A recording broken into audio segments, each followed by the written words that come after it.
Wonderful. Hey, everyone. Good morning, and thank you for being here again. My name is Courtney Coles, and I'm a photographer slash co-founder of To the Front, which is a traveling art show and collective featuring women and non-binary artists working in music. Uh, this morning is our second, or I guess the second, conversation surrounding racism and all the icky things in the punk and alternative scene. Thanks, Emo Nite, for having this platform again. Joining me this morning is Melian, Eternity, Amy, and Georgia from Nova Twins, and Joi. So before I jump into it again, I'll let everyone introduce themselves and what they do and where they're at in the world. Let's start. All right, I'll tap in. My name's Melian J, and I'm just a human being that does what I love. I would say that consists of visual art, designing, and yeah, really whatever I feel like. And where I'm at in the world, I'm in the middle of the duality, being biracial. So that's where I'm at. Oh, we're Nova Twins. We're in a band. I guess we just fuse loads of genres together. So it's punk, it's rock, it's hip hop, it's electronic, but we're set up as a three-piece generally. Yeah, we don't want any barriers on our music. I play bass. I'm Georgia, I play bass. Amy plays guitar. And vocals. And we have a drummer. So we're just trying to keep it kind of like the rock scene, moving forward, making it diverse as much as possible, and really pushing opening up the space.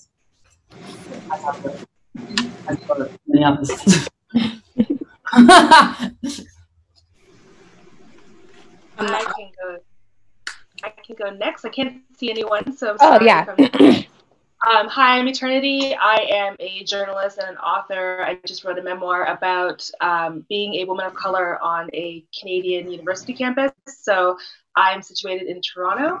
And in my full-time job, I guess, is I'm an editor. So I work at Extra Magazine, which is an LGBTQ2S publication based in Toronto. Awesome. Amazing. Wonderful. Hi, I'm Joi. I am an LA-based artist. I played bass in a punk band for a few years. I was a part of a zine collective.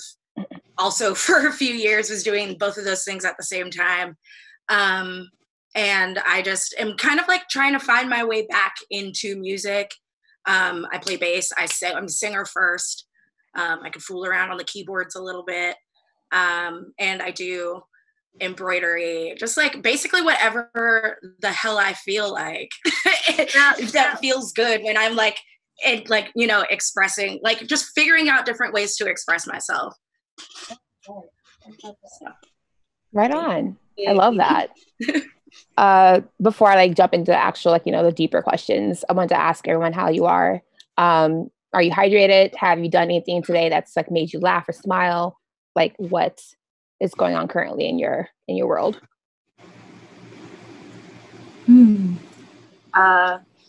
Tapping in here.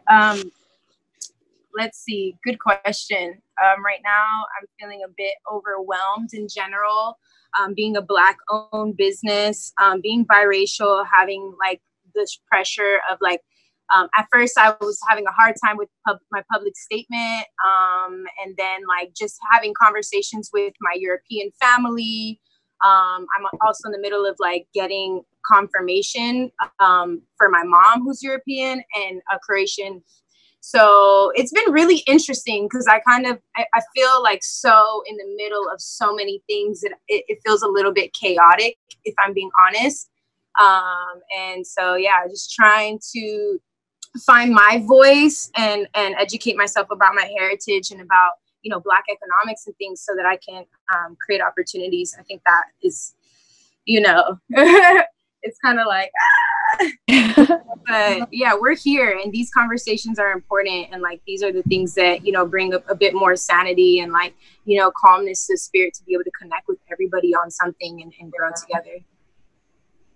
And feeling like you can do something in your area, I think we was feeling quite anxious because it felt like, how can we change everything at once? It felt like so much is happening. What are we going to do? And we didn't eat for days. It was like, what are we going to do about it? I mean, you have to focus. You have to focus in and understand how you can affect your area, change closest to you, and then spread that and make sure your community is stretching that on, because I think that's what we found effective. Once we understood that, it's like, okay, this is what we need to do now. We can work in these areas. We can talk to people. We can, you know, address our audience. And if they've got any questions, open up the space for them to understand what it is we're trying to do. So I think we spend a lot of time just focusing on how we can channel that anger and energy.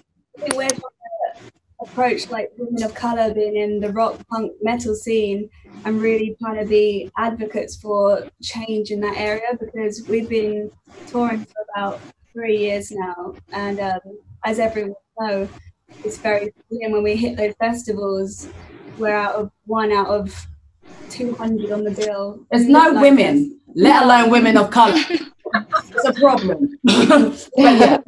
So as Amy said, it's hard when you think, what can we do? So you have to stick to your area and approach that the best way you can. And that's how we're approaching it, just putting our energy into, like, we've created a show called Voices for the Unheard, where we're getting like women of colour in punk bands and non-binary that create music that's heavy and that the world's maybe not putting as much light on. So we're just trying to highlight as much as we can with the community that we've got, that kind of message at the moment.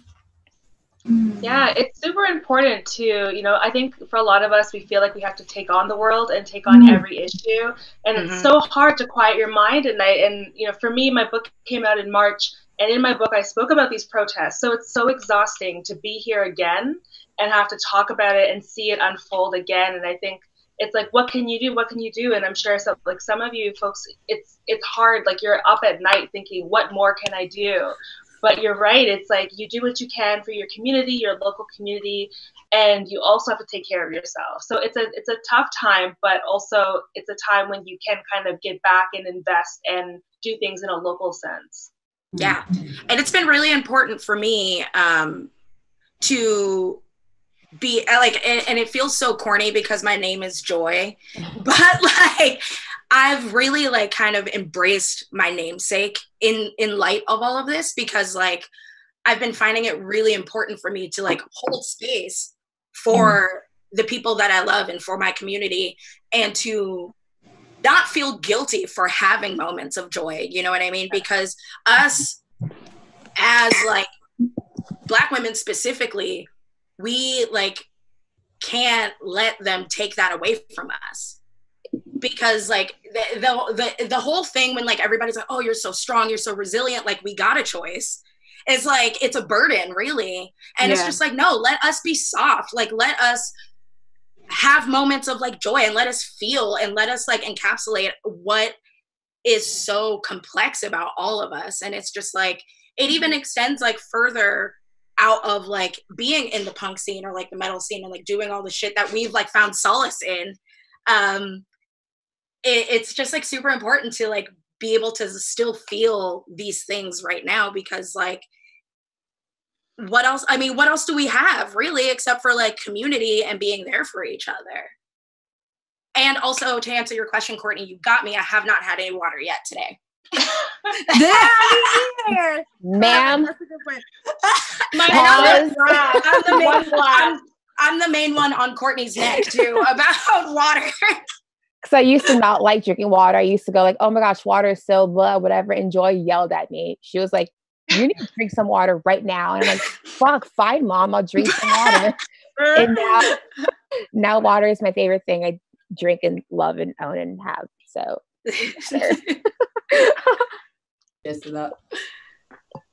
But yes, drinking coffee like a heathen. I had coffee earlier, and then I was like, no, stop. You're going to be too anxious. Drink some water, kid. Yeah, good point. Maybe it's a good thing that I didn't get my Thai tea this morning. I was like kind of salty about it, but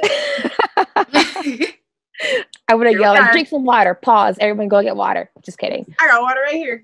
Good point. Proud of you. Thank you for answering all that, you guys. I wanted to start off with asking how you guys found yourselves within like the punk alternative metal scene, like how you fell into this world. I think we fell into it without even knowing, really. We just started writing music together, and it was naturally, we just naturally landed on that sound because that's just how it felt. We just started, we're from the UK, and we just started gigging like so many shows. You know, we did, when we first started, we had like open mic nights, just literally getting our songs that we just wrote playing out really there. small punk venues and just all the classics where you play to nobody, you slowly build it up. Literally, we've done it all. And that lucky like few shows when a promoter's there from a festival, and it kind of, it's like a domino effect. So we've just been gigging so much since the beginning, and that's how we kind of got into it. Very cool. I lived in Portland, Oregon from 1997 to 2002. I was, you know, one of 7 Black people in the whole city. And I just like kind of like, honestly, I remember it was like I was like in middle school, staying up late watching MTV, and Good Charlotte had that show, All Things Rock. Yes. And Good Charlotte, like, I was just like, yes, absolutely. And I remember like that summer, I think it was like the summer before 8th grade or something like that, where I kind of was like, yo, this is tight. And you know, we've like, you know, little influences like here and there, like growing up, like Green Day, Nirvana, like all that shit.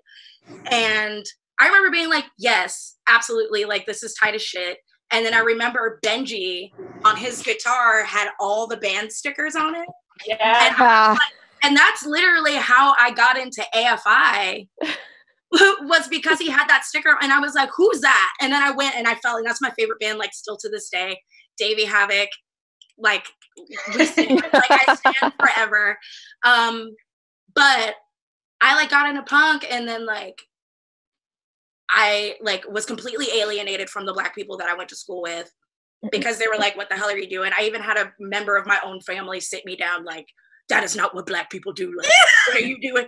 Like, it was crazy. But I literally was just like, yo, like this, it just felt comfortable. It felt, I don't know, I just dug the shit out of it.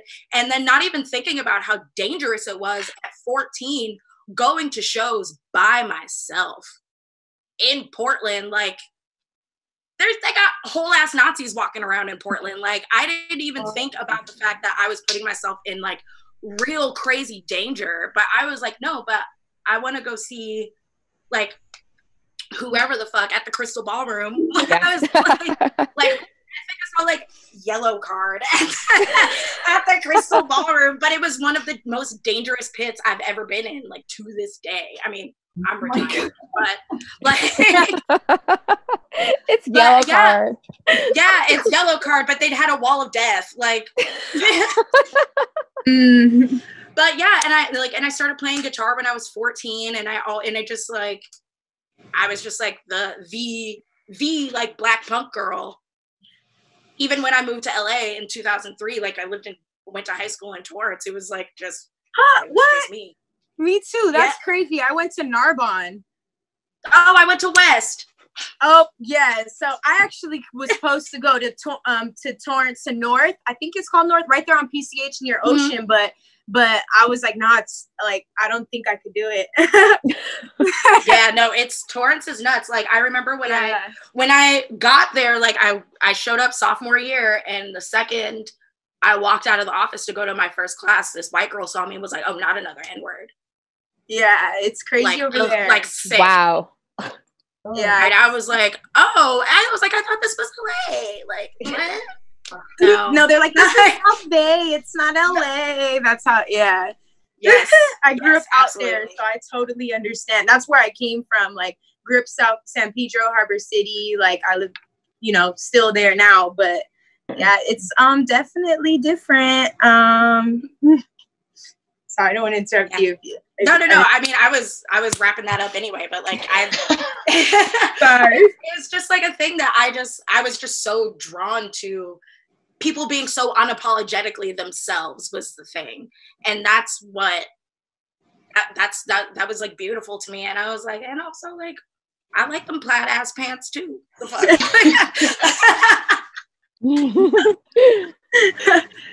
Living. Joi, I had a very similar experience to you growing up. So I'm from Toronto, and Toronto's kind of known falsely as this like very multicultural place.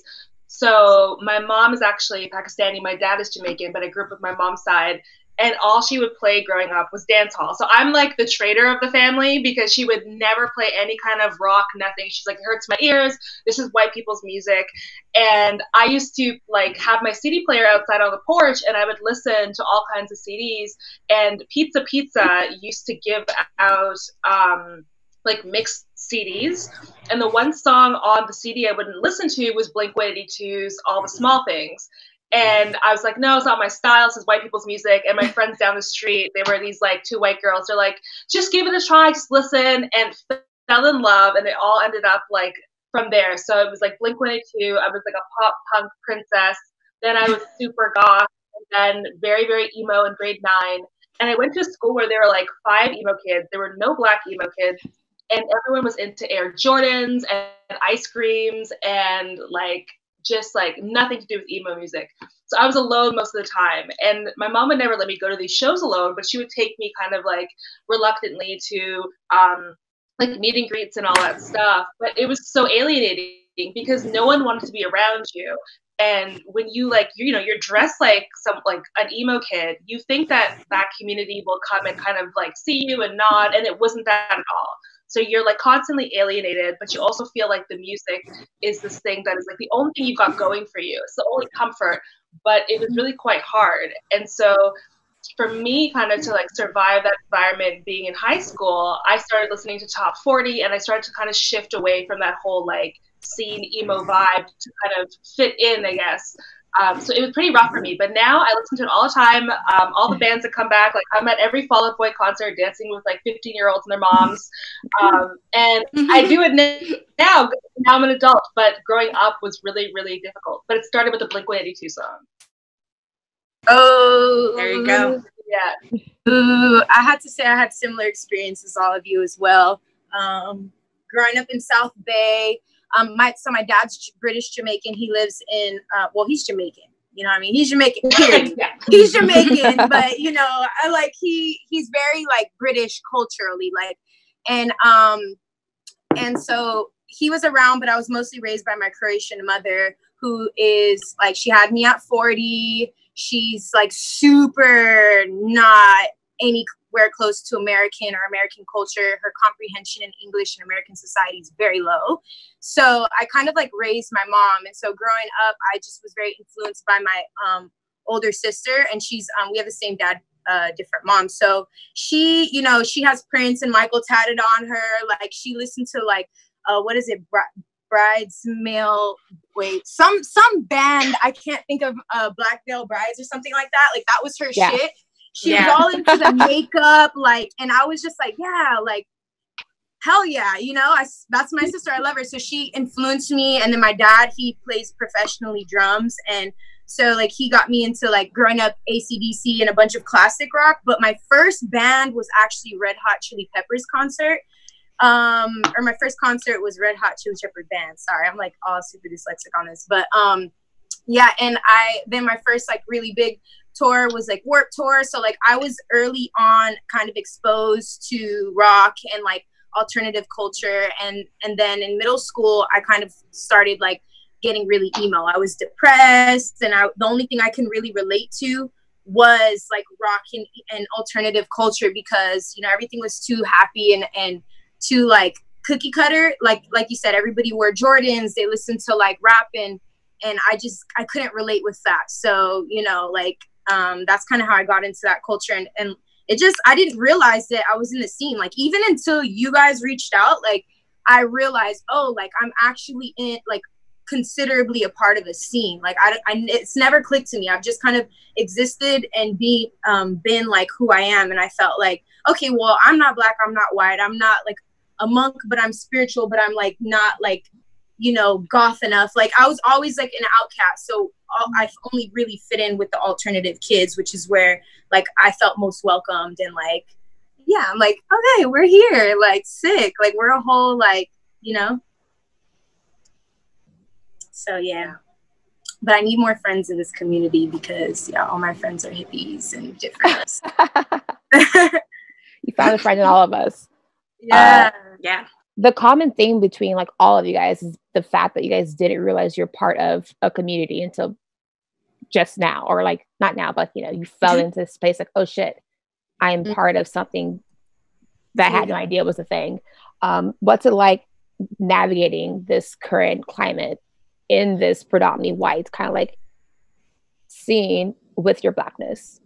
Yeah, like I think when we first started out, it was quite funny because we've been a band. We've always we're basically like sisters, so we've always been doing music together. But about 5 years ago here, there was definitely like a movement and a surge of kind of the Slits, Bikini Kill, L7 sound coming through. So I just remember suddenly like all these female-led bands were coming out, getting written about, and we were excluded from them all. They just wouldn't pick us up. They wouldn't say anything. And we just felt like we're not a part of the club. Like we are trying to bring our music, bring our voice to this as women, especially women of color. And we just felt so isolated for a long time. And it took us literally like turning up onto like big festival bills, being the only women, and then predominantly white male performing in front of them, so that people can say to us, so what are you guys doing here? Are you going to be singing like, are you like an R&B band? Are you like a pop group? We've got guitars on our back, we've got amps. And it's because obviously the stereotype of Black females should only be doing rap or R&B. And it was almost like a bit of a head fuck for these people. So like, I think we've spent a lot of time navigating it, and we've had to find our own platform, which then eventually came back to us then being included and actually being like at not the top of our game, but do you know what I mean? Like we're in like Enemy or Kerrang or blah blah blah. But it took us a long time to be heard, and there was people just coming out who literally had nothing to say, but because they sounded and looked like an ideal of what a punk feminist band should be, they then, you know, were able to just do music freely without thinking about it, you know. And a lot of them, some of them were our friends, and they would even acknowledge it in their articles and say, well, it's so strange with this band because, you know, they're not being picked up. Why? Like knowing why, you know. So we did definitely have to find our own lane, and I just suggest that for people, you know, building your own platform, because eventually they will come back to you. If you know, you need to. And it was always interesting, like the only people that picked us up to go on like major tours were people of colour. Like we had Prophets of Rage, Morello, Duncan Nancy, Jason from Diva 333. It's all these people of colour that picked us up, feed their community and really like propel the next generation. So that's what we want to try and do for the people coming up again. Even when we're still trying to navigate ourselves, but we just feel like we all have to come as a unit to try and break this kind of weird system. Yeah. So, no one even until Tom Morello was literally like, you should be listening to these girls. That's when people changed their mind. But he was a male, he was a man, so people would listen to him. Of course they would listen to him, you know. So it's double-edged sword. Totally. That reminded me from when I was playing in my band. Is my connection okay? When I was playing in my band, it's like keeps going all over the place.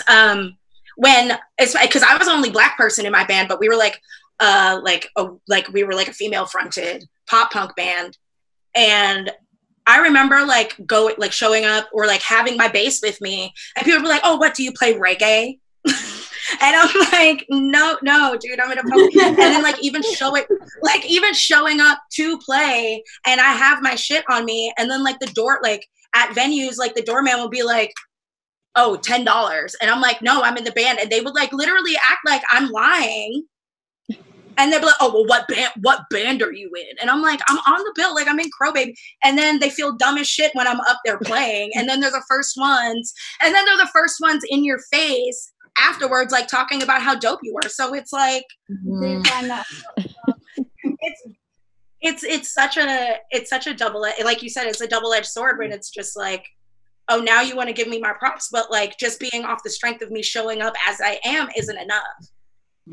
And it's like, it's infuriating at times, a lot of the time. like most of the time. But like, that's what we got. Yeah, like, yo, I feel you when you said that, because although I'm not in music, I'm in fashion predominantly. Music and fashion go hand in hand, and 1000% that's my experience too in fashion. Like, and it's like people, they don't like, I feel like being alternative, or like the real Tumblr kids, people call it, and all that, you know, like people fetishize it, and they kind of like, or they look at it a certain way. Like I feel like a lot of us weren't cool for a while. We were different. We were weird. Like it was like, oh, like you know, like you're not supposed to do that as a Black person or whatever. Like, oh, you don't fall in line with your culture, or like, oh, you're ignoring your Blackness and all this stuff. And like, and then it kind of goes to like you being ahead of the curve, because I feel like as a Black person in like an alternative scene, or like into like real culture, where a lot of like fashion and like mainstream media picks up from and like steals from, and it's like this it's actually called trickle up and trickle down in fashion, which is like real fashion terms of like people going into small scenes as and like picking from the culture and capitalizing off of it. And so like just thinking about how like exploitation is like, it's known, it's tokened, like it's taught in fashion school, like blew my mind. And like experiencing that, I never thought that my color had anything to do with it until I really just started clicking. Like I just started realizing like, oh no, like I am like the only like Black person in the room, you know, like I just, and then because I don't know, being raised in a spiritual household, like I didn't look at color. My parents, my mom white, my dad Black, didn't emphasize color. So it wasn't like, oh, you're different, you know, you're a different Black girl, or you're a different, you know what I mean? Anything like that. So like, I think when my experience showed me was like, oh, like you guys said, like people stopping you at the door, like, you know, people stealing your art and like exploiting it. And then later the mainstream media catches on, like how goth and punk culture trended, like around the time XXXTentacion and like all like a bunch of artists were like wearing like belted pants and like, you know, all doing like just like taking from the culture, you know, where it was like, I was like, whoa, we were the weird ones, you know, how crazy, like it's that double-edged sword of like, oh, you like we're talking down on my designs or my work, and now you're like stealing them, and like now you like, or you're like praising me for it, and you see through it because you like directly watch people's behavior change. And it's kind of trippy because it's like you feel the same, like you don't feel different. Or for me personally, I don't feel different. I don't feel like, oh, I'm Black or I'm white or I'm this or I'm that. I'm just a person that likes what you like too. But like, oh, you see me as different, even though we like the same things. And it's just kind of like, I don't know, it's just this weird like double-edged sword experience of like learning how to like, I feel like capitalize and off of your own art, and like also not capitalize, but even create space for your own art in an industry that like is kind of, I don't know really what to say from there, because I don't hate it or love it or anything. It's just how it's been. It's just the experience, and I feel like that needs to change for us. Like and like having platforms like this and like amplifying Black voices in these communities allows us to kind of like do that and like say, hey, like we're here, we've been here. Actually, music started with a lot of Black people and all that. So yeah, like, it's just also, yeah, I mean. Sorry. Oh. No, I was just gonna say, like, we started this shit. I went. Yeah. I was gonna say it's also about kind of coming together, because what the industry sometimes they've been known for causing division. So only giving that one token spot, which then makes people feel like they need to be against each other, because they're like, well, there's only one room for this one black girl to be the rock token girl for this year, or, you know, vice versa with men also.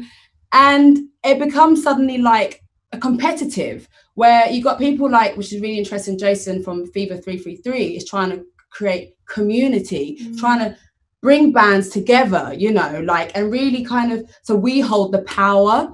Like, it's not us against each other. Raise other people's voices up. Like, we started a playlist, like loads of playlists of bands, of people of color that haven't been acknowledged. They exist, they're awesome, but they can't get on the playlists and they're not represented. And then the same things just get churned out over and over again, you know? And I just think we really need to kind of stand together, create the platforms so it's in demand. No one can question it. When things are in demand, people want it. If we come together, that will happen.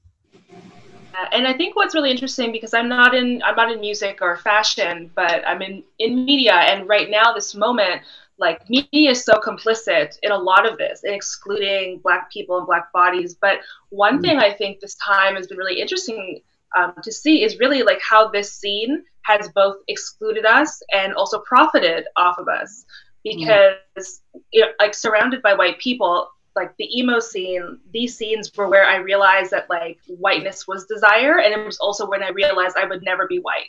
And that was from, you know, the looks I would get, you know, like I said, going to signings and having like lead singers look at me like, what the fuck? Like, why are you here? Right. And so in this moment, when I think about it, and I've written a couple of times about being like an emo kid and, you know, being a fanfic writer. But one thing I really noticed is that when you look at it, we've never been a part of the scene, especially women. We've never been a part of this scene, but yet all these bands, like even from first to last, like there were like the Yin Yang Twins. They used the Yin Yang Twins. They used to shake it like a salt shaker. Fall Out Boy had Lil Wayne and Jay-Z, and so at least for emo, it's stayed afloat for some bands by profiting off of hip hop and off of rap. And Spotify, I think in 2017 or 2018, emo rap was like the most, I guess, like the most popular genre. So it's the perfect time to have this conversation, because we talk so much about appropriating Blackness in terms of like Kardashians and in terms of designers, but also emo has appropriated Blackness and we never get to talk about it. Yeah. I always think of, when you mentioned that, I always think of the fucking the You're So Last Summer video from Taking Back Sunday. With Flavor Flav. And I think about that all the time. And it's just like, I remember when that video came out and I was like, I was confused. I was like, what the whole absolute fuck is going on here? But at the same time, in like that little bit of space, I like felt seen. Yep. Yeah. Mm-hmm. And I was like, I felt like included in that, because like, shit, I went to Warped Tour. My dad used to work for Vans. So I went to Warped Tour every year for like 7 years in a row. So that being in that space, and I remember the first time I went to Warped Tour, Talib Kweli played. He was on the bill. And I was like, and I remember being like fucking hyped, because like, it was like merging like my Blackness and then like this thing that I was like, and like and like being in punk, and like it was all like, I remember having to find out who Bad Brains was like on my own, like, and just like being like, oh no, this is us, like having that like that light bulb go off when I was like, oh no, this again, this is us that got popularized by white people and then we got erased from it. So that was like kind of this big like aha moment, and I was like, actually, let me put my eyeliner on thicker since y'all don't know what you're talking about. Like, I was like, like y'all don't know shit, and you want to act like I'm over here pretending or trying to be white, when like honestly, being Black in itself is punk as fuck. Like, so I remember seeing like on Tumblr, I think like years ago, somebody was like, women of color are inherently more punk than white dudes. And I was like, I want to get that tattooed on my fucking face. Like, I want a crop top of it. Like literally, I'm gonna like embroider it all big. Like I wish I could like cite whoever said that. Like major props to whoever said that. But like that was like such a moment for me that I was like, oh, everybody's wrong. and I am right. Like this thing that I'm, because everybody was treating me like I was fucking up. Like I was like really about to like throw my whole life down the drain by having an interest. You know what I mean? Like, yeah. And so when I had that moment, I was like, oh, well, fuck yeah. Like all y'all can kiss my ass. I'm going to crank my amp up louder in my room and I'm going to learn this All American Reject song.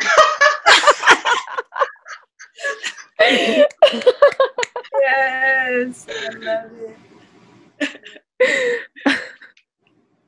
Oh, that was great. No, that's actually, it's gonna like lead me to the next question of, you guys all mentioned having space, creating space, seeing that you're the only person in the room who's not white and going, well, I love this music, I love this scene, but I also want to bring in more people like me. So how important is like all Black spaces or like all non-white spaces to you guys in amplifying our voices within the scene in this movement currently?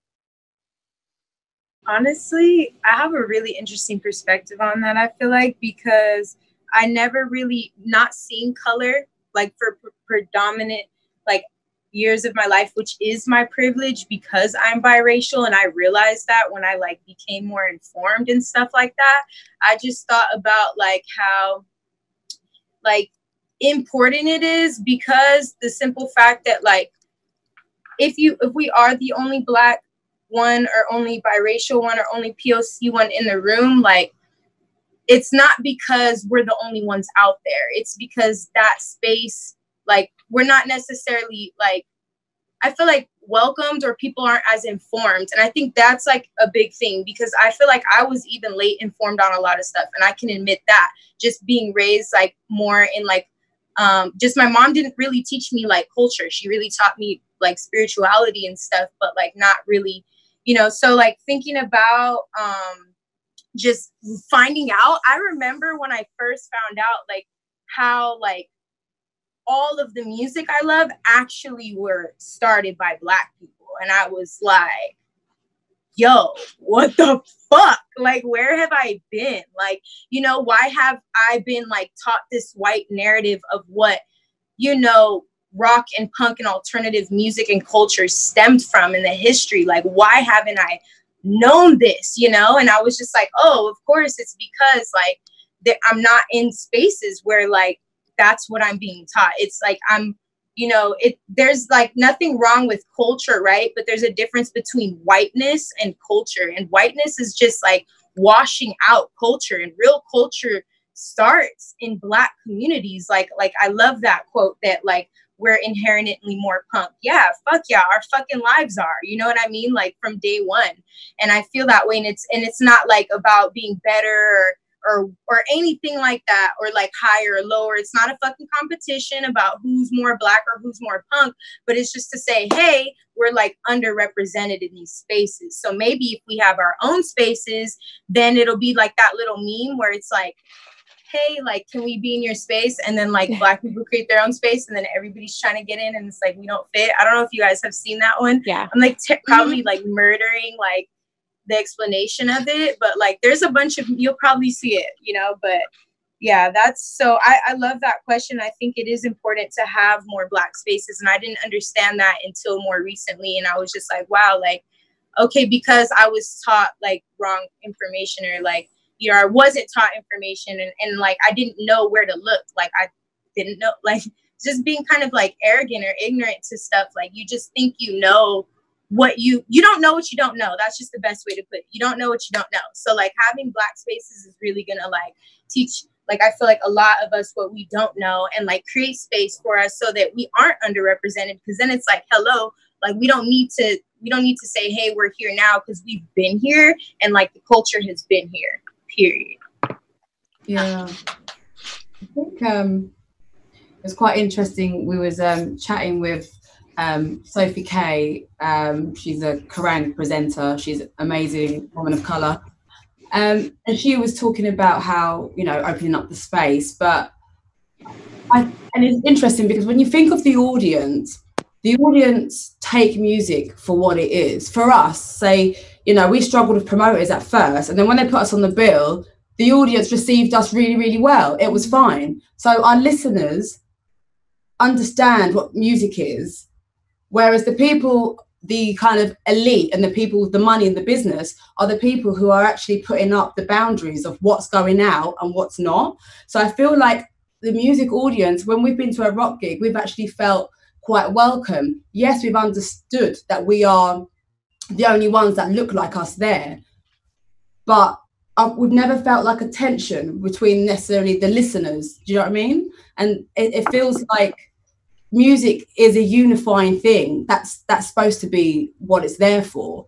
So I just think opening up the space, diversifying it, and like you said, you do have to build your platforms. You do have to start from somewhere. And it was same with all the kind of, you know, like the scene that we were on, where it was mainly kind of women, LGBT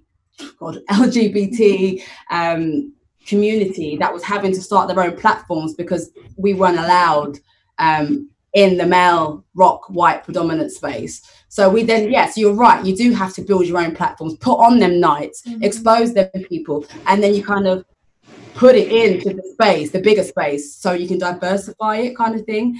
Because again, I do think it's a lot to do with the people holding the cards and the businesses that are not.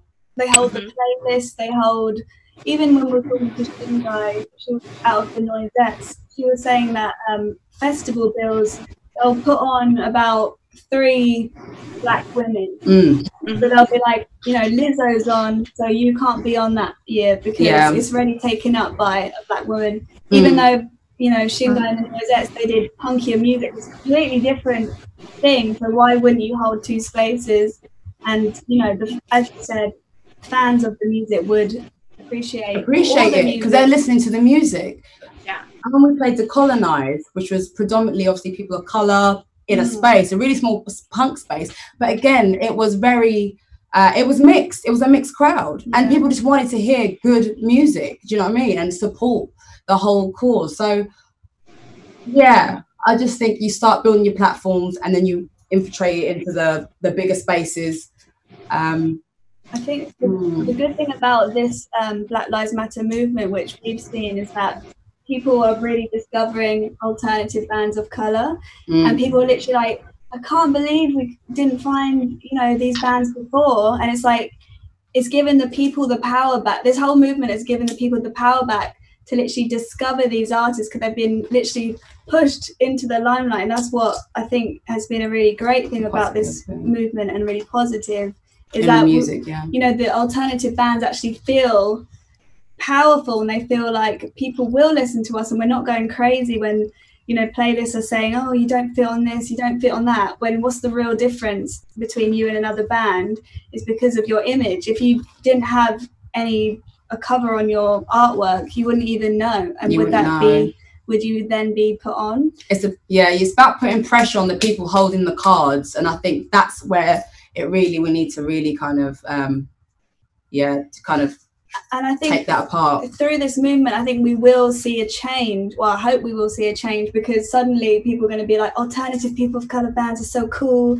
They need to be on all the playlists, because that's what everyone's talking about right now. So we need to keep up this momentum. Then you feel used. We do feel used. Because it's like, this movement's happening, better put you on a playlist now. Yeah, you didn't want me last year, you know. But yeah, but we still, you know, we have to keep going. And you said you was in fashion, you said you was a poet, and I feel like they're all in correlation. And if we work as this whole kind of machine together, it'll just be undeniable, and people will just be like, this is you have to make room. You have to make room now, because, you know, and also making people feel comfortable, because we've had people come to our gigs and say, I'm usually the only person that looks like me, and I straighten out my fro. Do you remember the? Oh yeah. Yeah, like, and I think I have to straighten my hair to go to a punk gig, and then. Well, no, she was like, by the end of the show, my hair sweated out, and it was we were like, yes, girl, just come like that anyway. But it's making people comfortable to buy the ticket, to turn up to the shows, and not feel like, oh, I shouldn't be listening to punk because, you know, maybe my friends and other people putting pressure on me, I should be listening to hip hop and R&B because that's what the society says. But it's about making people feel comfortable for just being their true selves, and then they're able to turn up to the shows, because even though we are there playing punk rock music, essentially, our audience is predominantly white, you know? So we want to open up the space so people feel they can come and be comfortable and know that that's just as much their space as anybody else's. Absolutely. Like, creating that space is super important, because like, if I was 14 going to shows and saw somebody that looked like me on that stage, who knows like where I'd be now. And I wouldn't have had so many like struggles with like wanting to even go to shows, because it's just like, well, not only am I only going to be I'm going to be the only person that looks like me there, that also adds another level of danger to it. Yeah. Because like because I was like the only person that looked like me in the room, felt like I had to do the absolute most. I had to like be in the pit and like mosh the hardest, and like, which also was tight because I was like kicking white guys in the head and shit. But like, but like I felt like I had to like show up and be like the punk rock black delegation show, because like it was just me there, and that I had to be the toughest, and I had to like know all the words to and like make sure I wasn't seen as like a poser, because not only like being a woman and like we all know like, if wear a band shirt and be around a white dude and see how they fucking quiz you. Like they're like, oh, so you like that band? Like it's just like, it's like having any interest at all, some annoying white guy is gonna be like, oh, what do you know about blah, blah, blah, blah, blah, and blah, blah, blah, blah, blah. And it's just like, can I just enjoy a thing? Like that is definitely like a shared experience among like women, period. And like, but like being the only black person around is like, there's it's like so much, it's so layered. And like, I remember one show that I played, it was at the Smell. I played a show and I looked down and I was like tuning my bass, and I looked down off the stage and there was like a group, it was 2 or 3 like teenage black girls there. And I started crying, because I was like, first of all, y'all are really out here and y'all are showing up and you're together, because I also remember the rare times I would see another black person at a show. You also don't know how that's going to go. Because it's either we're going to be like, yo, fam, like, what's up? Or they're going to be like, I'm the token. These are my white people. Like, get the fuck back. Like, you never know how that's going to go either. So I do think that these spaces are super important for us to build community, so that it doesn't become like a weird competition.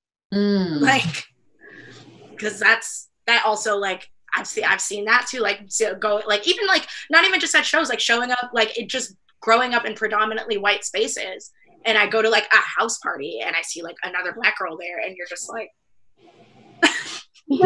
like, hey, like, what's up? Like, what's your vibe like? But then, you know, like later on in the night, you probably like, like, what's up? Like,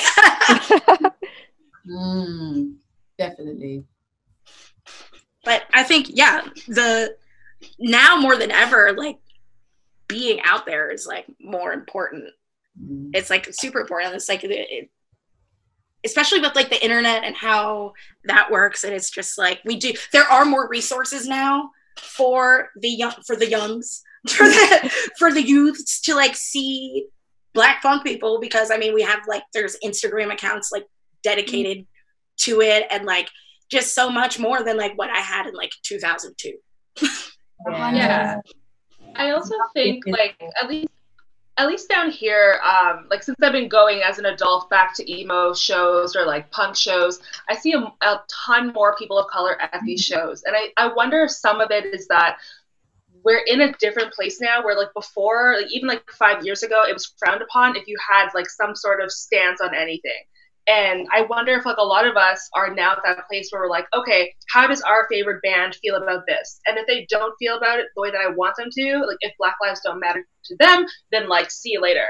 And so I see so many more people of color, like Marilyn Manson. I was like, I'm scared to go to a Marilyn Manson concert. And my friends were like, no, no, it's cool. Like, you'll be fine. You're not going to be the only one. And I'm like, okay, well, I wouldn't have done that as a teenager.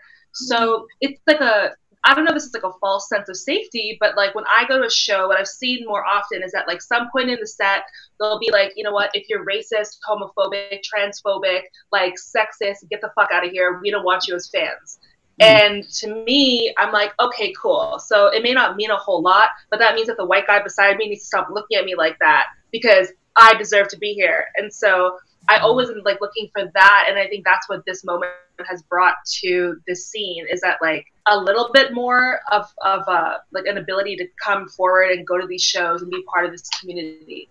Yeah. And I think that that's why bands have a responsibility, especially if they are white, to educate their fans and put out that message so that they feel like we go to the show, we go to their show, we know that the person that was standing next to us must buy their views because they like that band, and that would just make you feel a sense of relief and calm.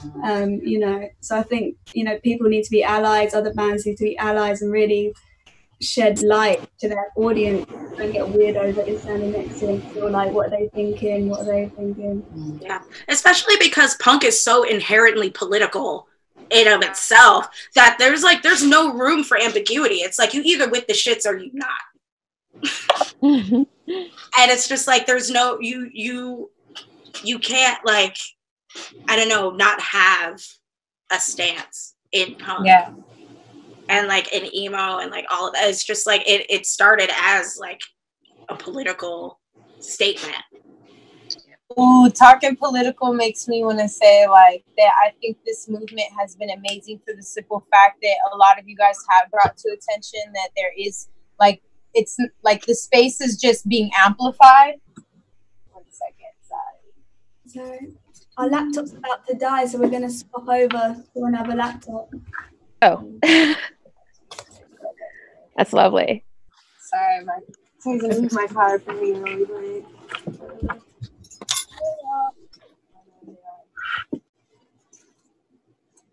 Okay. Well, you guys can continue on the conversation.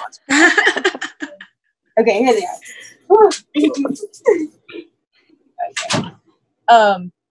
But okay, so thank you for waiting. But what I was gonna say was corporate accountability. That's one thing that we're now seeing, like politically in the punk scene, and I'm here for it. And like I feel like that's like something that I feel like it was a matter of organizing, and like with the space being held now, like the Black Lives Matter movement, amplifying Black voices, like it's like people now are finding out about these bands, finding about these brands, and there's a lot of articles and people speaking up on like, hey, these are amazing Black punk bands, Black alternative, and one thing is that's been like just a really empowering thing. And like I know I showed up on a few articles in the first night that it happened, like somebody put me on my brand on a like alternative brands to shop instead of Dolls Kill thing, because like and if you guys weren't already aware of, there's this whole political movement with my brand and Dolls Kill right now, and I'm like about to be in like this huge lawsuit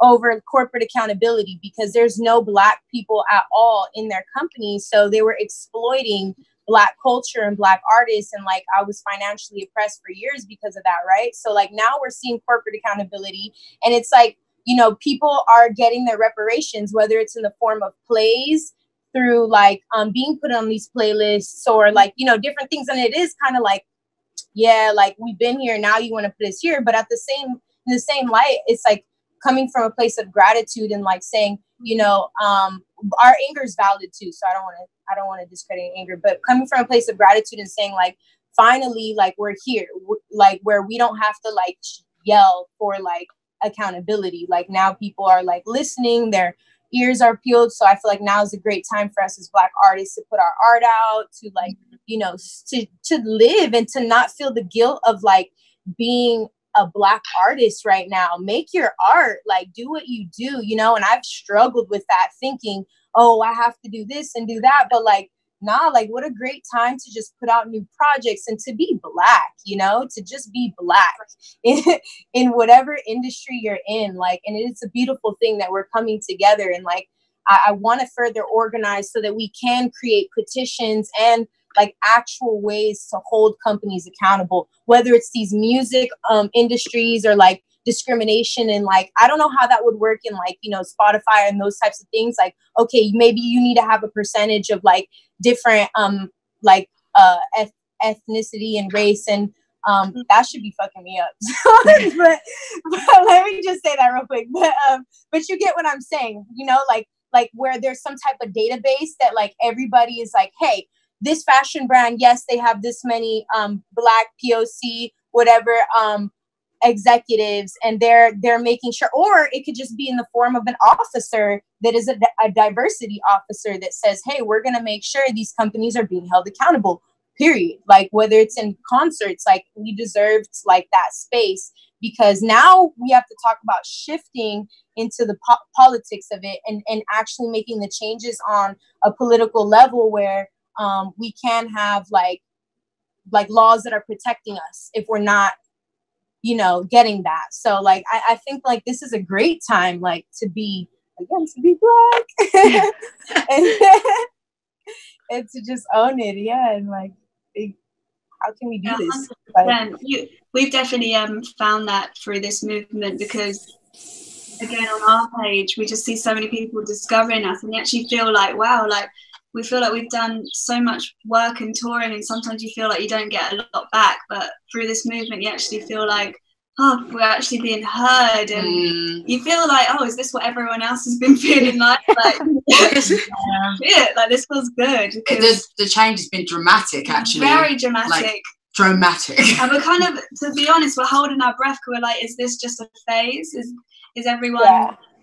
And we don't want it to be, because we don't want it to be a phase. So we're just trying to educate people to really understand the Black alternative movement, so that it kind of, you know, shifts in the right direction. Yeah, it's not just like, it can't be just a phase, and that's why we have to put things in place for it to be able to be like a permanent change. And we always say it's going to take our lifetimes, you know, to do it. It's going to be an everyday thing. It's going to be the people you work with. It's going to be about the people you bring up. It's going to be about the people you shout out. And make sure now, like, how many bands really shout out other bands? They don't really, unless you're going on tour. But now make that effort. You have to make that effort, because the community, we need each other. Otherwise, it will go back to normal, and it will revert. So at the moment, the light is on us. We have to do everything we can, like pick up other people, obviously, and just take everyone with you. Open them doors and let everybody in. And that's what we've got to do. Do you know what I mean? And also, like, if you're at home and you're a person of colour and creative, now is the time to put out yourself. If it's sitting there and you're thinking, oh, should I release it in next year or 2 years? Do it now, because this is our window. Literally, the whole world is looking at Black creatives. So don't let that window pass. Just put it out. You have to be ready now, because it feels like we're just, you got to get it in there. And join like-minded people, create a community in your space, and keep pushing forward. Educate your allies, re-educate yourself, because I know we're all doing it. We've all been told so many lies that we're like, oh, hang on a minute. Literally. I'm actually a part of the problem at times. Do you know what I mean? You can find yourself, you know, going back from the school structures and what they tell you and things you may have missed out, you know, and there's such valid and such important things for people to know. So yeah, use your space for the better, for the whole community. And again, it's just about unity is everything, you know. That is key. We need to keep smashing it, so this is permanent and it's not just a phase. Some phase. Remember, this ain't no trend. Trend. You know what I mean? That's the word, trend. We got to keep smashing it. It's undeniable. Totally. And I guess I'm like also saying it out loud for me too, but like all those people at home that are like sitting on whatever they're doing, or like sitting on that art that they're not putting out or whatever, don't let that imposter syndrome get you. Because we're always like, again, to go back to that conversation that my parents had to have with me when I was like a little kid, you got to work twice as hard to get half as much. So the fact that that is ingrained in us, baby, that art that you're sitting on, or that music or whatever, is probably fucking incredible. And that, like, the opportunities that we're getting now have been just like laying around because of like nepotism and just like all of this shit for like for non-Black people and like white people and everything. Like, I've seen some shit and I'm like, you really just are out here. Like, it's like, and just with like unfinished work, and you're getting praises, or just like, you're just getting praise. And it's just like, yo, I'm sure that most of all these people that are at home that are nervous about completing their art or putting it out or doing whatever with it, I bet it's fucking incredible. But we're so used to berating ourselves in our heads to kind of beat the other critics, that it's just like, it stifles us. And I'm also just calling myself out really hard right now. But like, now's the time. Like, the iron is more than hot right now. And like, we need these spaces and like the community, like you said, to just like uplift each other. And just like the fact that we are more visible now is going, like, I'm so excited for the future. Yeah. Like, all the work that we've been doing and like just changing the fucking game, like the next generations, like, it's gonna be fucking phenomenal. And I'm so excited to be like an old ass lady being like, yes, baby, go. Like, I'm like gonna be with my earplugs in the back of the fucking venue, like, as I already am. But like, just like, I'm it like, as scary and fucked up and awful as everything is right now, at the very base of it, I'm so filled with just hope and excitement for the incredible art that is going to come, like the incredible Black art that is going to come out of this, especially in the punk and alternative scene. Yeah. And especially because this movement has highlighted so many different, poets are going to watch you, because the light's being shone at us, and fashion and music. That doesn't make any sense. But I'm just saying, there's people reaching out to us already who are young, who may not have found us before, but this whole movement with the light being shone on us, they're finally finding us. So that generation is already going to be more diverse than what it is now, because they're seeing us from this whole movement. And if we continue to smash it, the younger generation is going to expand in diversity. So it's just a really, it is good to look at the future, because it is going to be different in the best way. And that's that saying, you can't be what you can't see, So we need to be so visible, and we need to really make sure we're bringing up other people who are just great. It's not even, you're not looking at that person because, oh, I'm bringing you up just because you're Black. You're great. You are great. I don't want people using that card being like, well, it's nothing to do with that. There's so much talent, so much just strength and art that's been suppressed, used, and then essentially whitewashed. And it doesn't get fed back into the community. And then we struggle. And then we have these complexes, because you think, well, obviously we don't belong there because we can never look like that person on that magazine. And then it gives the young generation a complete complex, because they're never going to meet to these beauty ideals that we have to break down. It needs to be eradicated. And I think we're onto something. And even this panel right now, all of us here should be exchanging like Instagram, supporting each other now we've met. Because if you don't, that's be a part of the problem. Do you know what I mean? Come together and see what we can do, and this is perfect. So again, thanks for asking us to come on. That's the thing. Oh wait, I'm sorry. No, I ran over. I wanted to say that I feel like being in fashion and music and in the arts, I learned something. That one of the most powerful things at like a fashion panel, like a couple years ago, it was like they had like the head of like Google, all these different people there, like in fashion and Technicolor and all. They were talking about introducing AR/VR, and not to digress, right? But they said the best way to introduce anything to people is through arts. Like they tried to do it through all kinds of different ways, and they realized it was through art. So, and that for me, like, was a wake up call a couple years ago, because I realized, wow, having a fashion brand, being a music artist, being like in writing, a poetry, anything that you do, if you are a Black artist, like especially like now, like you said, is a time for us to come together. And that is the thing that we have in the past felt like there had to be this competition and all of that because of the space not being held. But now that the space is being held,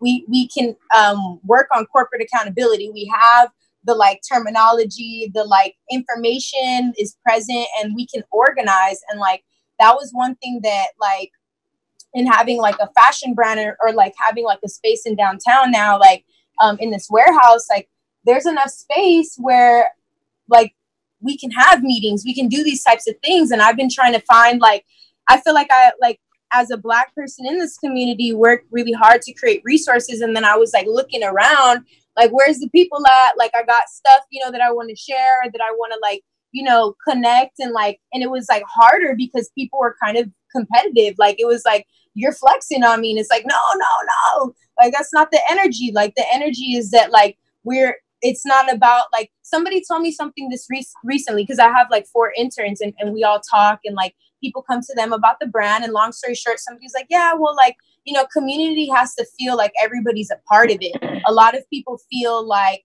that they have to be a part of your community or your community or your community. And it's like, no. This is our community. Like, and that's one thing that I'm like genuinely putting out on the table to even ask you guys, like, your feedback on like, how can we move past feeling like that? Because yeah, we do all have resources. So how can we now come together with these resources instead of feeling like this community, that community, you know what I mean?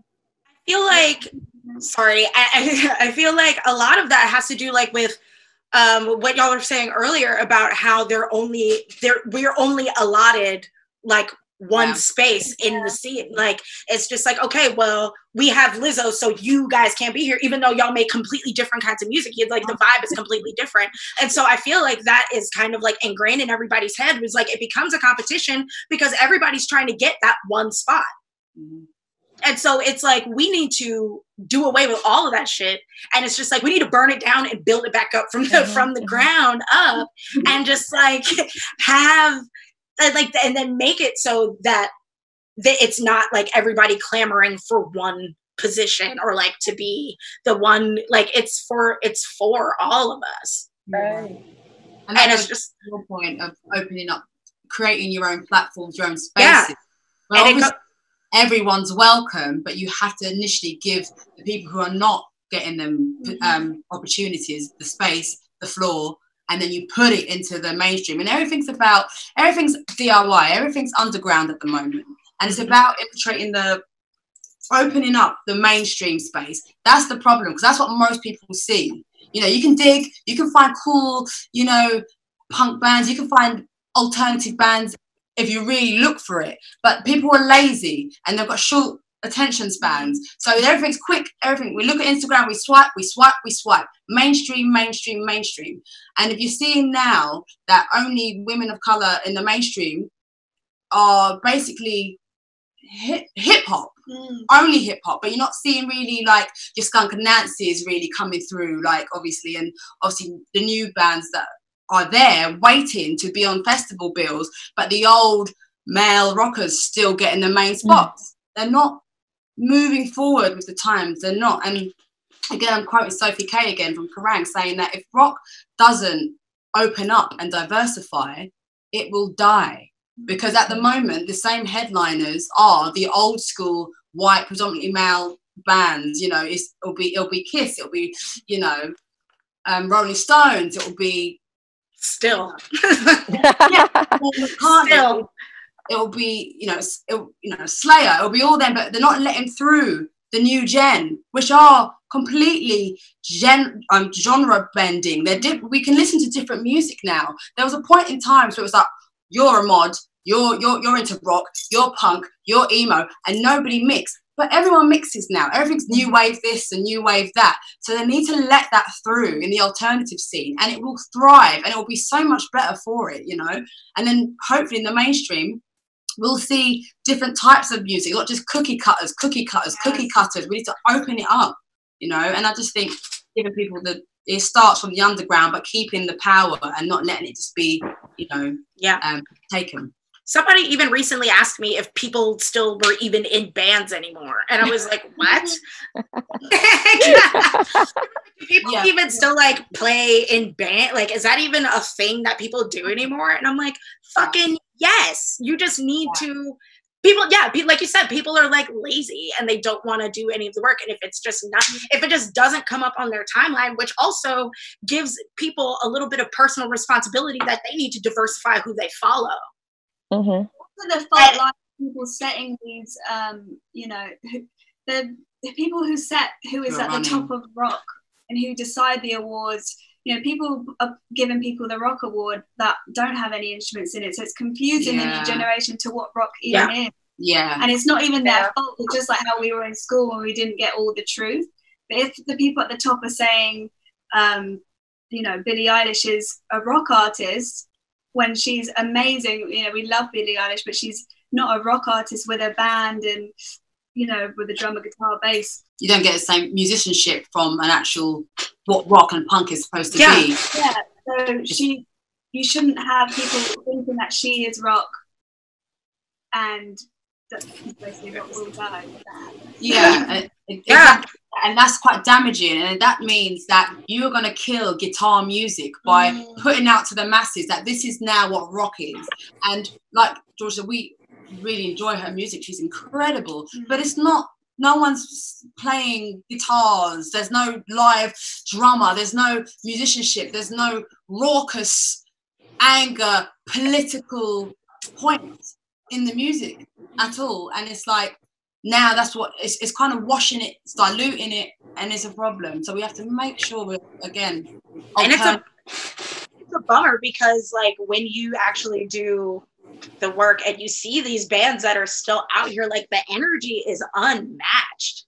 Like that's one of the reasons why like punk like really won my heart over so much, because like that kind of unadulterated like raw energy is like, you can't find that anywhere else. And it's just like, even, and it's just like, especially because of like the fact that it's just like releasing that anger, that rage and all of that, like ain't nobody angrier than Black folks.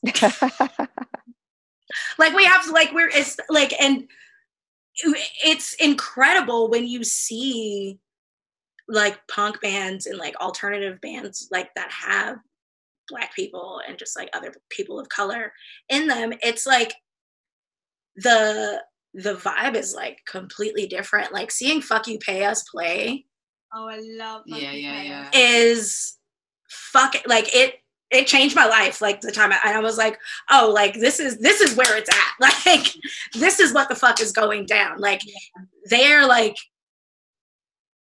just everything that I even like. I wish they were around when I was a kid.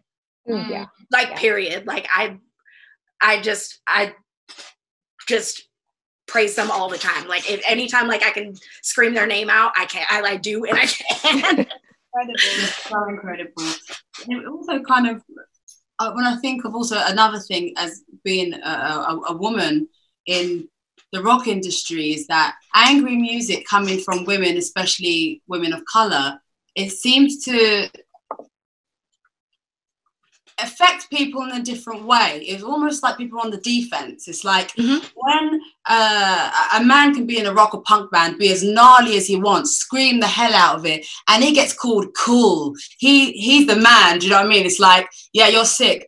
When we do it, you're quite scary. Like, oh, like, oh, you're a bit intimidating, but actually talking to you, you seem all right. And it's like, what does that mean when you're, do you know what I mean? It's like, if men can totally have the kudos and be like, yeah, we can do what we want, but us, it's like, we're the angry Black woman, basically. I think that's another stereotype that we need to kind of just change, because it's badass completely, and I think it makes it doesn't invite more women, especially women of color, to do that style of music, because it's seen as unattractive, it's seen as too polite, and you know, they want the women not to scream, not to be too hard, still be a bit sexy, but you know, like it's that, and with us, that's what we're about. Do you know what I mean? And it's, we hope that I don't know, that's what we're trying to do it for anyway. It's just that we hope that if people see it, especially young girls of colour, can just feel like I can do that too. Do you know what I mean? Like that's what and we just give them another face to see. I mean, they've got plenty to see, but just another way. You know, you don't have to be in R&B, you don't have to be in hip hop. You can be. If you love rock and metal, you can that's be that fine. and be successful. You know, just go for your dream. You have to see it to be able to feel encouraged to keep doing it, because, you know, we were lucky enough to see probably like one or two people growing up. That was Divinity Rocks, who I saw when she played for Beyonce. She's a bass player, and I saw her when I must have been about 11, and I was like, wow, like she's incredible. I actually can picture myself on a stage now because it all makes sense. If she's up there absolutely smashing it, you know, I can too. And if we have as many people of colour in alternative bands as possible, we'll just get even more people growing up to be in bands. To feel like they've got the choice. Yeah. It's all about people feeling like they've got a choice, not to feel like they have to be just put into a category and then have this most uncomfortable kind of childhood and discovering themselves either too late or never, because they're just being marginalised into a category that just doesn't fit them, and they try and fit and feel rejected. So again, it's just giving people a choice. Whether they see a punk band and be like, that's kind of cool, but that's not for me, but at least they saw it. Do you know what I mean? Yeah. they don't have these like preconceived notions of what it is. And especially just like, you know, assuming that it's like for white boys. Because my mom, growing up, my mom would literally bust in my room and be like, turn that white boy music down. And I'm like, damn, like, first of all, I'm listening to the Distillers. Like, let's not even let's not do that. But it's like, we don't have to pigeonhole ourselves. Like, there's just so much for us out there. And it's like, it's right. And right now it's ripe for the picking.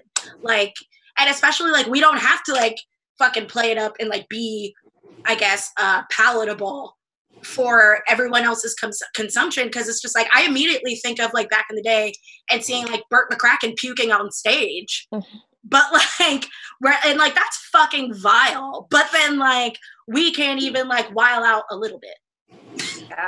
Like, we can't even like, we have to like be like keep it cute for everybody else, so that we're not turning people off to like what we're doing. And it's like, bruh, fuck all that. Like, fuck all that. Like, we're done with all that. Yeah. And it's, I don't know, we're here for everybody. Just fucking stop being shitty. That's like, just please just stop being shitty, so we can all just like fucking express ourselves the way we want to. Right.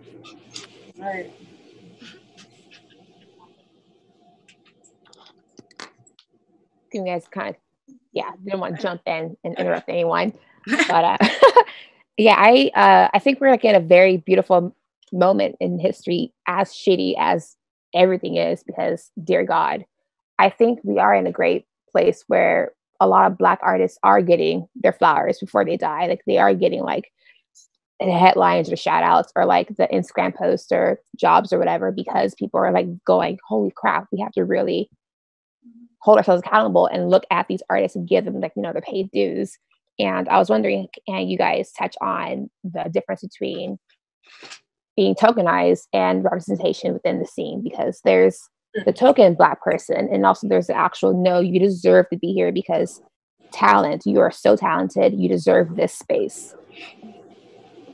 Can I say, I think that starts with corporate accountability too, because they're the gatekeepers, right? Like, that's exactly what corporate accountability is about. When I was talking about that, it's about saying like, no, we're not going to have a white person pick how Black people are going to represent Black people. We're going to have a Black person pick how Black people represent Black people. We're going to let a Black person not be profited and exploited and give them their flowers. And we're going to let them you know, because it like, it's not, and I'm not trying to preach about money, but like money affects us when we're financially oppressed and we don't have the resources to do ads and the videos we want and these things and that thing, you know what I mean? So like, if we have the positions, put people in the positions that, you know, are being represented equally. Like, I'm not saying, oh, don't put a Black person on your board and then not pay them, right? You know what I mean? Like, let's get it right, you know what I mean, in the gatekeeper world and in the corporate world, so that we can have Black gatekeepers that are opening the door for the culture and representing it. And like, that is the biggest thing, like, because like with my experience with Dolls Kill, they're like, I heard their investors are like same people as like Starbucks and Amazon and all this crazy shit, and they're like a huge company, got largest growing company in 2014, yet, you know, I'm struggling to like put my art out and to create space and to like opportunity for my people because I'm being financially oppressed by people that aren't like representing. It's like, bro, if Dolls Kill would have just reached out to me and be like, yo, like, you want to design for the company, I would have been down. Same thing with like so many other like artists in the music and different things. Like, how about like collab with these artists instead of stealing from their culture and exploiting it, like by and we're going to prevent that from happening by having corporate accountability and making sure that there's Black people who are for the people that are going to like, you know, make sure that the numbers are right. And like, I think that's just the big thing is like corporate accountability is a huge movement that we have to like keep. It can't be a trend or a fad. Like, we have to keep going until we have the changes in the industry, because it's going to trickle up. Like, I kept feeling like, how the hell are we going to make these huge changes? Well, if we start small, like, of course, voting with your dollar, you know, putting on the youth and like creating space. And so, you know, just corporate, man, like, we got to get that right. Like, that's where it's fucked up at, really, too. Like, yeah.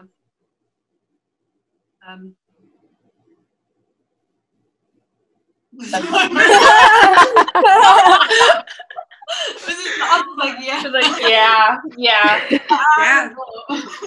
But also, yeah, I feel like the difference between actually getting actual recognition and being tokenized is you can fucking tell when you're in a space, and you can feel it when you're being tokenized, like, or like getting the actual like respect and your just due as an artist. And it's jarring a little bit when you're like, oh, I'm literally only here because you needed to fill a quota. True. And because it's not like when you're being tokenized and you're just like, oh, I'm the only one here, but you're also still trying to like quiet me and like water me down and make it so that I am easily digestible. Yeah. Yes, easily digestible, when it's like, you know, you're literally just doing it because you have to fill a quota. Mm-hmm. And it's like not even like it's a quota for you to be able to like sleep at night, so, you know, or to like cover your own ass, because again, with the corporate accountability, I can tell the difference between a company actually being like real with their shit, or just saying, yeah, Black Lives Matter, so nobody comes for them. Right. Because there also is that, and even like on a personal level, people that, you know, I haven't spoken to in years and years and years, all of a sudden are asking me how I'm doing and sliding me $5 in my Venmo. And I'm like, what the fuck? Like, what the fuck is this? Like, like, I'm like, it's jarring. Like, you can tell the difference when people are being genuine with like wanting to diversify and like wanting to like open up space, rather than just like them, you know, hitting you up or putting you on a bill or just like including your little thing and being like, that's enough activism for me today, good me. And then they just like go, and then that's it. Yeah, I think at the moment there's definitely this big mixture of us all being tokenized and people wanting change for the better. I just think take every opportunity you can. Once you're in the space, be bloody the best that you can be bloody good and stay there. Make sure you just don't move from that spot. You open the door. So like at the moment, like, yeah, if we get offered something and we feel like, oh, you know, like we feel that there may be we're going to take up that space anyway. I don't care. I don't bloody care. I'm going to take up that space, make sure we're heard, and then we're going to open the door to let more. Otherwise, it won't be permanent. You have to take it. I feel like it's different, not like tokenized in terms of if someone's literally like really not supporting the cause. I mean, like a festival bill, and you feel like, okay, we've been made aware now. Let's make sure we kind of diversify it. We don't know who's actually going to stick to the movement yet or who isn't. We don't know who's true.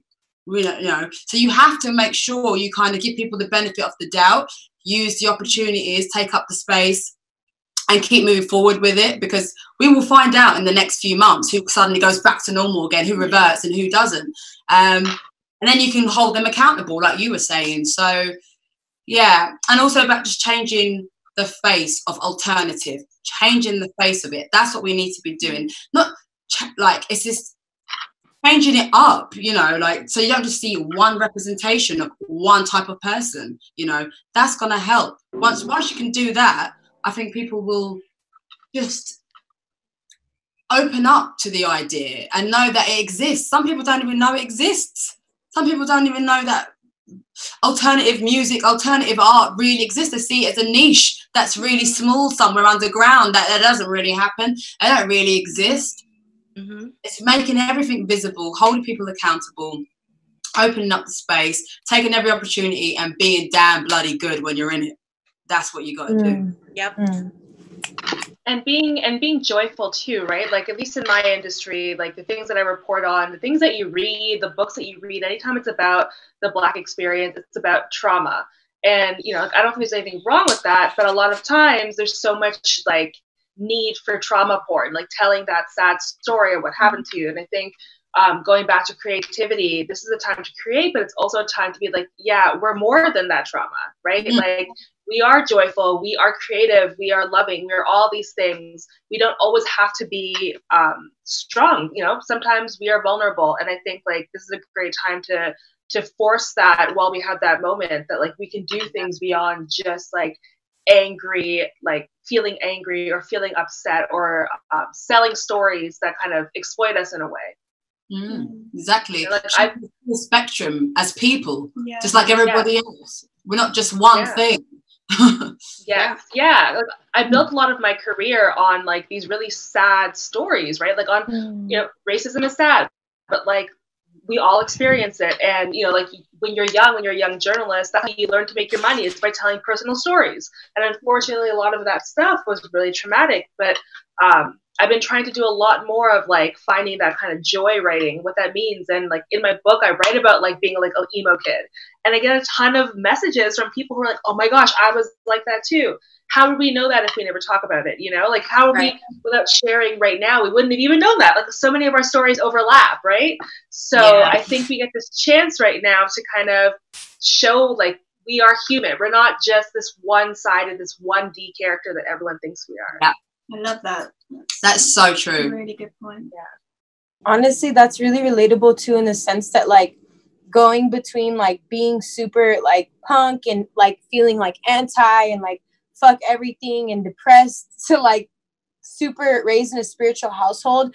I think like sometimes people have this cookie cutter idea of like how people can be too. And like I felt that tug and push and pull between myself as well. Like, oh, I've got to like, I wrote a poem earlier or two the other day, and like just one line was, it was like too punk to be a monk and too chill to be turned. And I was just like thinking about like just the duality of being human. And like the quote I wrote that like really puts everything into perspective for me will always be like, I'm the singularity amidst the duality, navigating that portal somewhere in between.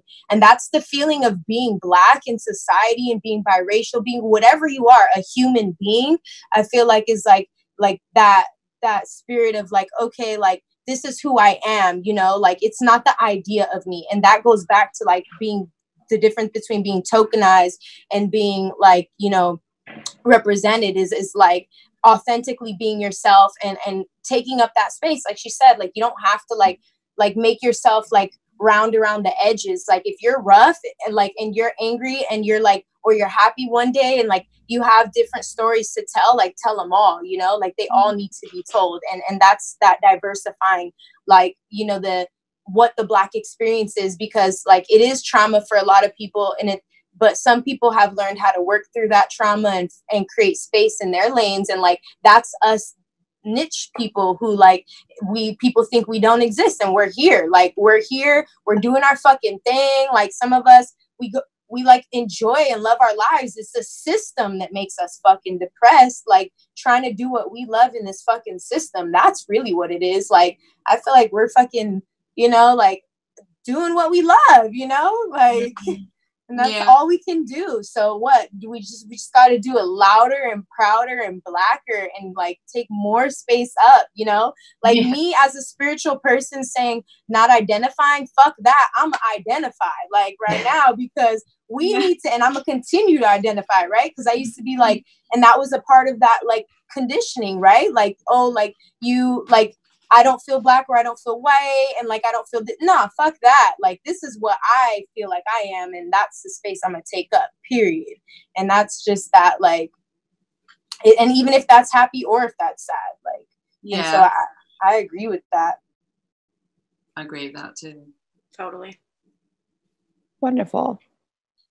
Well, thanks guys for opening up to me, and also like everyone else watching this either live or recorded.